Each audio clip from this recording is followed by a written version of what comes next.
문답의 형식으로 되어 있습니다. 손이 묻고 주홍이 답을 하게 되는 거죠. 여기서 글쓴이는 누구냐? 글쓴이의 입장에 서 있는 건 누구냐? 뭐 손이라고 생각해도 상관이 없겠고 주홍이라고 생각해도 상관이 없겠습니다만 어쨌거나 주제의식, 교훈은 주홍이 가지고 있습니다. 그래서 주홍의 답에 바른 삶의 태도가 나타나 있는 그런 글이 되겠습니다. 자, 그러면 손이 무엇을 묻냐면요.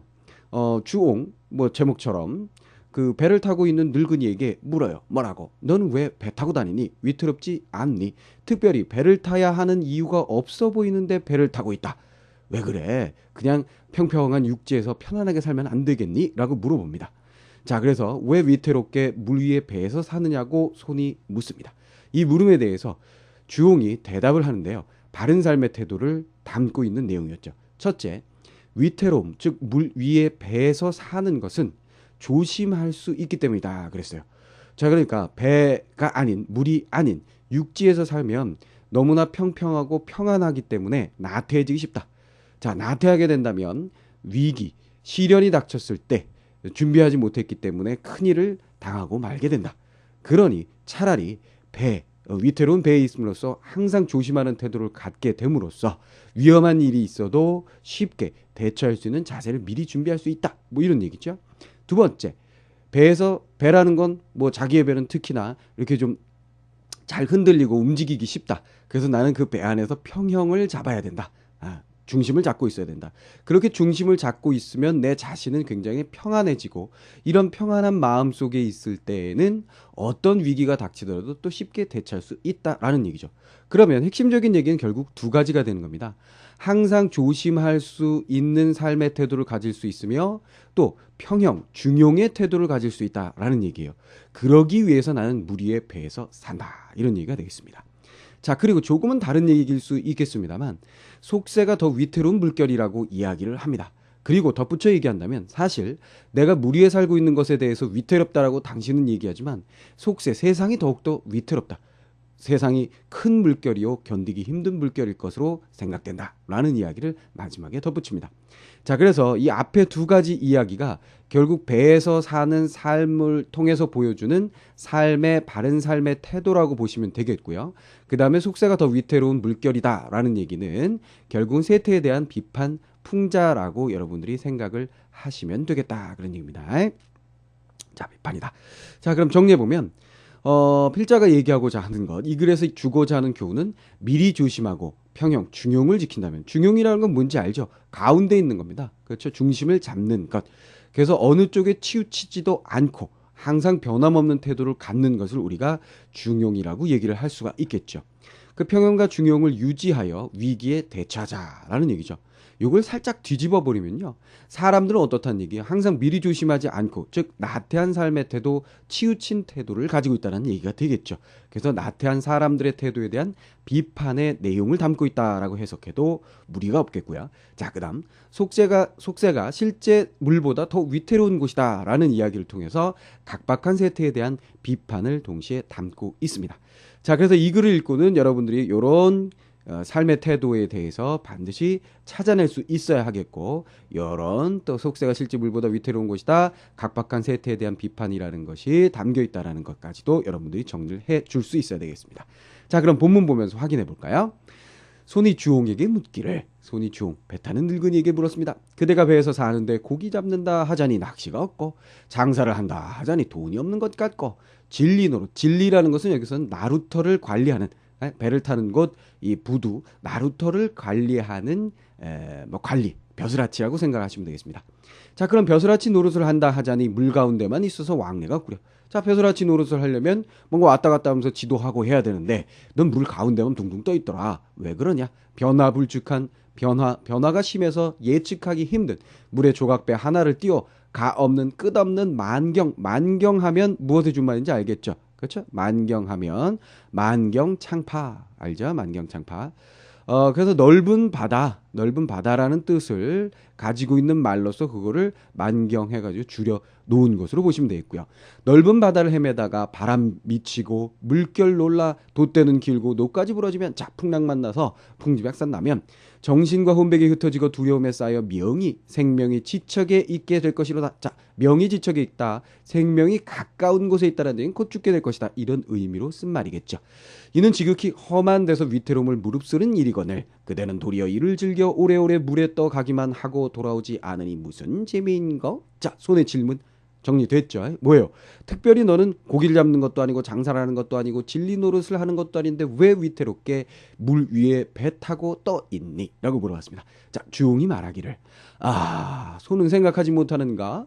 대개 사람의 마음이란 다잡기와 느슨함이 무상하니. 자 다잡는다라는 것은 마음을 다잡는다 알죠? 긴장하고 조심하고 그런 마음의 태도.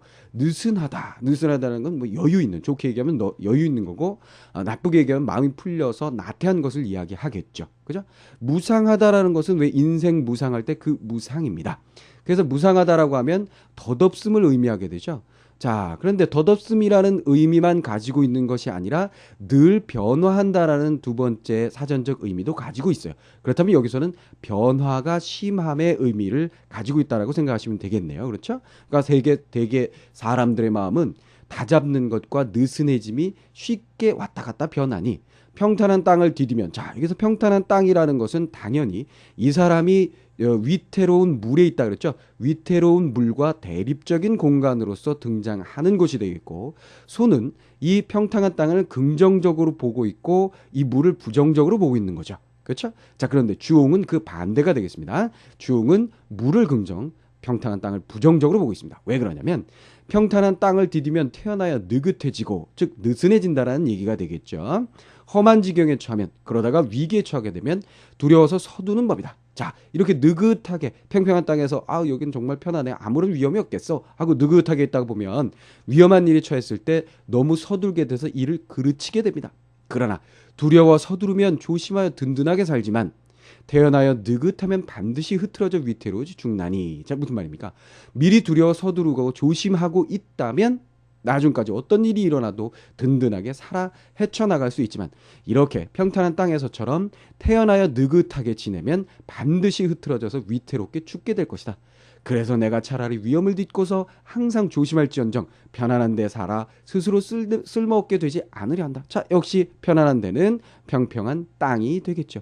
그렇다면 위험을 딛고 항상 조심한다. 이 위험이라는 건 뭐겠어요? 위태로운 물에 해당하는 거겠죠. 자 위태로운 물에서 항상 그 위험을 딛고 항상 조심하는 태도를 한다면 어떻게 된다는 거예요? 든든하게 살 수 있다. 그러나 평탄한 땅에서 태어나고 느긋하게 살다 보면 나중에 위태로워 죽게 된다. 이런 얘기가 되겠습니다.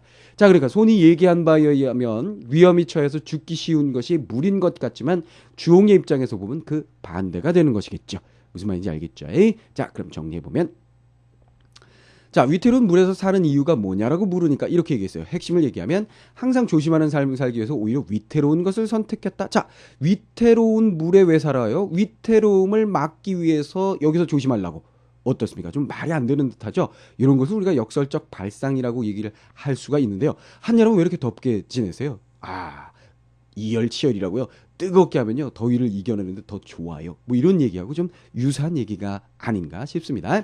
자 어쨌거나 여러분들이 반드시 정리해야 되는 것 위태로운 물은 항상 조심할 수 있는 삶의 태도를 만들어줄 수 있다라는 주홍의 입장. 자 그렇다고 해서 여러분들이 항상 나도 이 교훈을 내가 받아들여가지고 더 위험한 곳, 더 위태로운 곳에 있어야 되겠다라고 생각하실 필요는 없습니다. 요건 싹 빼고 여러분들이 항상 뭐만 하면 되는 거예요? 항상 조심하는 삶의 태도를 갖는 것이 자기가 처한 위치에서 굳이 자기가 처한 위치를 바꾸어서 조심하는 태도를 갖는 것이 아니라 항상 자기가 있는 곳에서 조심하는 태도를 가지시면 되는 거겠죠. 자, 그 다음 질문 볼까요? 하물며 내 배는 정해진 꼬리 없이 떠도는 것이니 내 배는 막 왔다 갔다 합니다. 혹시 무게가 한쪽에 치우치면 그 모습이 반드시 기울어지게 된다. 왼쪽으로도 오른쪽으로도 기울어지지 않고 무겁지도 가볍지도 않게 실이 내가 배 한가운데 평형을 잡아야만, 자, 이게 바로 중용의 의미죠. 어느 쪽으로 치우치지 않고 무겁지도 가볍지도 않고 항상 그 모습을 유지한다. 항상 그 모습을 유지하는 평형 중용을 잡아야만 기울어지지도 뒤집히지도 않아 내 배의 평온을 지키게 되나니 비록 풍랑이 거세게 인단들 편안한 내 마음을 어찌 흔들 수 있겠는가. 자, 무슨 얘기예요? 또한 덧붙여서 부연해서 설명합니다. 뭐라고요? 배가 앞에는 주로 물에 대한, 물이라는 것이 위태롭지만 그곳에서 난 조심할 수 있다라는 얘기라면요, 이제 두 번째는 배에 대한 얘기라고 보시면 되겠네요. 그렇죠? 내 배는 좀 이렇게 들쭉날쭉하고 이렇게 좀 이렇게 위험에 처해 있기 쉬운 좀 좋지 않은 배다, 뭐 이런 얘기인 것 같아요. 그러다 보니까 난 여기서 항상 평형을 유지하게 되고, 평형을 유지하고 중심을 딱 잡고 있으면 마음이 편해져. 그러다 보면 어떤 위기가 닥쳐도 난 이겨낼 수 있다, 이런 얘기를 보시면 되겠죠. 또 무릇, 자, 세 번째네요. 그렇죠? 세 번째 교훈. 무릇 인간 세상이란 한 거대한 물결이요. 자, 지금까지 얘기는요, 물과, 그죠? 그 다음에 땅이라는 것이 대립적인 공간으로서 등장을 했어요. 그래서 손의 입장에선 땅은 평안한 곳, 물은 위태로운 곳이었죠. 그러나 주홍의 입장에서는 그렇지만 물이라는 것이 긍정일 때, 왜냐하면 위태로운 대신 조심하고 평형을 유지하기 위해서 노력할 수 있기 때문에 이렇게 물과 땅이 대립적인 위치였다면, 여기 세 번째 현실 비판에 대한 얘기로 들어오게 되면 인간 세상이란 하나의 거대한 물결이라고 그랬죠. 그러니까 결국 땅에 사는 것도 결국은 물에 사는 거나 마찬가지 혹은 더 심하다라고 이야기가 살짝 바뀐다라고 볼 수가 있겠습니다. 인심이란 한바탕 큰 바람이니 하잘것없는 내 한 몸이 아득한, 인심이 한바탕 큰 바람이라는 것은 뭔지 알겠죠? 사람들 마음이 각박해서 세상살이 하는 것이 바람을 맞으면서 사는 것과 같다, 이런 얘기겠네요. 하잘것없는 내 한 몸이 아득한 가운데 떴다 잠겼다 하는 것보다는 오히려 한입 조각배로 만리의 부슬비 속에 떠 있는 것이 낫지 않은가? 내 배에서 사는 것으로 자, 그럼 내 배에서 사는 것으로, 여기가 이제 결론인 것 같아요. 요만큼이 결국은 현실에 대한 비판, 결국은 속세의 삶이라는 것이 결국 거대한 물결이고, 그리고 사람들의 인심이라는 것이 큰 바람과 같아서 우리에겐 시련이 될 수 있다. 그래서는 안 되는데 라는 비판이 되겠고요. 그 다음에 이제 정리로 들어갑니다. 내가 배에서 사는 것으로 사람 한 세상 사는 것을 보건대. 자, 배에서 사는 것을 유추해서, 그렇죠? 또 유추죠. 유추해서 인생살이에 대해서 내가 깨달은 바가 있고 교훈을 주는데, 안전할 때는 후한을 생각하지 못하고 욕심을 부리느라 나중을 돌보지 못하다가 마침내는 빠지고 뒤집혀 죽는 자가 많다. 뭐예요? 안전할 때 후한을 미리 조심하라. 미리 조심하라는 얘기를 먼저 앞에 썼던 얘기를 다시 한번 정리를 해준 것이라고 생각하시면 되겠습니다. 마침내는 빠지고 뒤집혀 죽는 자가 많다. 소는 어찌 이로써 두려움을 삼지 않고 도리어 나를 위태하게 하는가? 네가 사는 세상에 대해서 다시 한번 생각해봐, 이 녀석아. 이런 얘기가 되겠지요. 하고 주홍은 배전을 두들기며 노래하기를 아득한 강바다여 유유하여라. 자, 아득히 멀리 있는 강과 바다 유유히 떠가는구나. 유유히 흐르고 있구나. 빈배를 띄었네. 누가? 내가 물 한가운데에 배를 띄웠다. 밝은 달 실어라. 홀로 떠가리. 나 혼자서 밝은 달 자연을 벗삼아 떠다닐 것이다. 한가로이 지내다 세월을 마치겠다. 이렇게 한가롭게 지내다가 난 세상 마치겠어 라는 얘기인데요. 결국 이 시의 내용은 아주 간단하게 떼놓고 보면 자연친화입니다. 자연친화의 작품이고요. 또 한편으로 유유자적이라고 볼 수가 있겠죠. 자, 그럼 이 유유자적의 태도는 어디 드러났냐면 여기에 잘 드러나 있어요. 내가 평형을 잡고 배에 떠 있으면 편안한 내 마음을 만들 수 있어요. 그저 자연을 즐길 뿐이죠. 요거하고 잘 연결이 되는 부분이라는 생각이 드네요. 자, 그래서 마지막으로 시한수를 읊으면서 내 삶을 너무 위태롭게 보지 마. 오히려 네가 더 위태로울걸. 난 그냥 평안해. 이렇게 즐기면서 난 그냥 죽을 거야. 이런 얘기로 해석을 하시면 되겠네요.